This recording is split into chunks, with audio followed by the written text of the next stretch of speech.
नमस्कार, आपण पाहत आहात प्रहार न्यूज लाईव्ह। सुरुवात करूया महत्त्वाच्या हेडलाईन्सने। खरीप पिकांच्या हमी भावात भरघोस वाढ, रेल्वे, विमानतळ आणि कोळसा क्षेत्रासाठी मदतीचे पॅकेज जाहीर।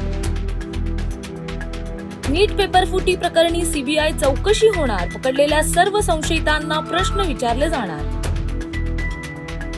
बचतीसाठी मोठा निर्णय, राज्यातील सर्व मंत्र्यांच्या ताफ्यातील वाहनांची संख्या अर्ध्यावर, परदेश दौरे आणि विमानांचा वापर टाळण्याचे मुख्यमंत्र्यांचे निर्देश। निदा खानला मदत करणाऱ्या मतीन पटेलचे घर पाडले, छत्रपती संभाजीनगरच्या प्रशासनाची कारवाई। जिहाद्यांची बाजू घेणारा इम्तियाज जलील लवकरच तुरुंगात दिसेल, मंत्री नितेश राणेंचा इशारा। अशोक खरातचा सहकारी आणि पतसंस्था संचालक नामकर्ण आवारेला अटक, एसआयटी करणार चौकशी। कुंभार कारागिरांना आता 9 महिने माती उचलता येणार, महसूल मंत्री बावनकुळेंनी दिली माहिती। प्रतिकूल निसर्गाचा फटका बसलेल्या आंबा काजू बागायतदारांना मदत देणार, महसूल मंत्री बावनकुळेंनी दिली माहिती।